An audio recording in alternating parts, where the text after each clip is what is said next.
Here we are back in Panama, believe it or not. Our new friend Jonathan, who runs a restaurant downstairs, he took us here. You probably couldn't hear that.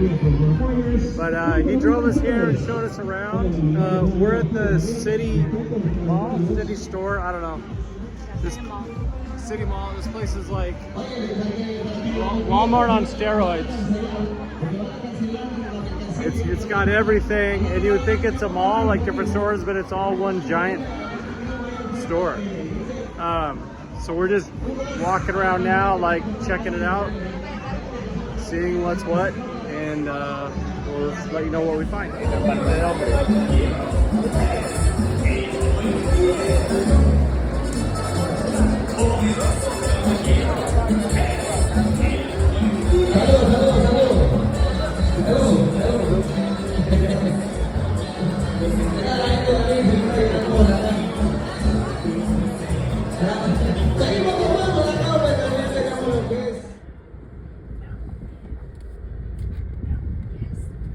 Okay, so we are in Panama. The one side of the street is Costa Rica, the other side of the street is Panama. It's an open border. So the other day when we got the T-Mobile message of welcome to Panama, that was because we legitimately, get this intersection, we legitimately were in Panama. And so now we are going through the border crossing here between people going into Panama and people coming out, and a bunch of shops and stores everywhere. We're looking for a supermercado, which is a generic name for grocery store. We've got still have our friend Jonathan up in front, who's guiding us through all this chaos and giving us a lay of the land. And driving is, as you can see, there are people and cars everywhere, and there are motorcycles, and it's quite chaotic, and there's not a lot of standardization of any of it. It's very chaotic, but I think we're getting used to it. Now, do I want to come back to Panama to go shopping a lot? No. But since we have a little pass here with Jonathan, I feel a little better about it. That's it. So that was Panama, and got my sun hat on here. Looks like a sombrero if I'm at this angle. So what was that? It's actually not that bad. The first time we went there, you saw me describe it as sketch, and I would describe that as like typical gringo, unfamiliar, assume it's dangerous. Came back and did some research online about crime rates in Central America, and Panama is actually not that bad. It's very similar to Costa Rica, pretty safe. What is crime here? Crime is largely petty theft. You got to be careful about leaving valuables in your car exposed. You got to be careful about where you have your wallet. And this is the front yard of the place we're staying in. Just being mindful of getting pickpocketed, which for me is like no different than being in San Francisco. I don't feel any differently about leaving my car in San Francisco without hiding any of my valuables, or walking around the streets of San Francisco with my wallet exposed. Same thing. And then with Jonathan being our guide. Who's Jonathan? Well, a little local restaurant down by Pavones Point, which is a very popular place for surfers to gather before they go out and catch. What is Pavones?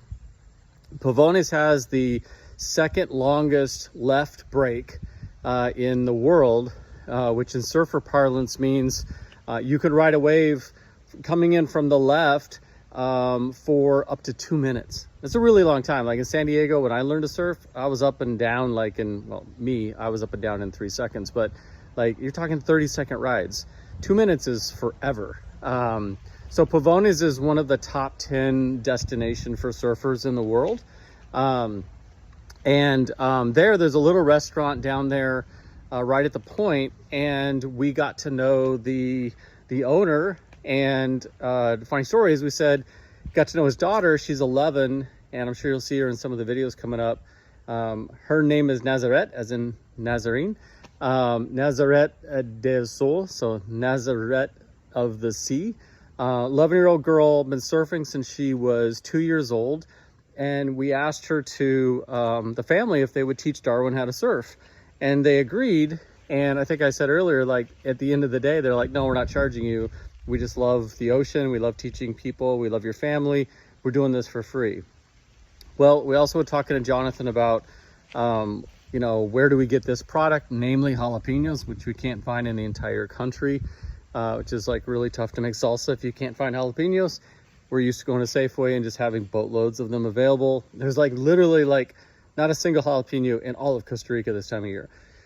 They're in Panama, and so that's one of the reasons we went to Panama. And Jonathan kind of guided us to like which stores to go to, and we literally went to 5 different stores, no jalapenos. Finally, 5th store, found jalapenos. I bought every single jalapeno they had in the entire store. Like we'll freeze them if we have to. Of course, we'll pull the seeds out. We'll grow our own. It'll be fine. But Panama is a really good place to go shopping. They have free trade zones, which means that you're not paying duty taxes on imported goods. And basically everything in Costa Rica is super expensive if it comes from outside of Costa Rica. So any name brands that you're used to, electronics, they're super expensive. Saw a t-shirt in the city mall yesterday for Michael Kors, Kohl's, whatever it is. I don't know, not a brand I'm impressed with, but it was $70 for a t-shirt, which is insane in a country where you can get a full meal for like $5. So going to Panama, you get things that are normally you can't get here in Costa Rica. In addition to that, you get better prices. And now that we know that it's really not safe, I think we'll be going there more often. At least when we're staying in Pavones, which now that we're making friends here, seems like a pretty cool thing to do. We're already talking about coming down here once a month and checking out more of Pavones and letting Darwin surf more. And who knows, maybe I'll even get out there on a board again. It's been only 30 years, but what the heck. So here's a last look before I sign off of the property we're on. There's a couple different houses here. They've got this little water gathering, I would call it. I'm not sure. I think it's just catching rainwater. Probably used to water the plants during the dry season, which means that it only rains once every night. Southern California just got hit with rain. We get hit with massive rain every single night. Here you deal with too much water, managing that, as opposed to not too much water. So anyway, that's my update on Panama. Loving things here. Love you all. Bye.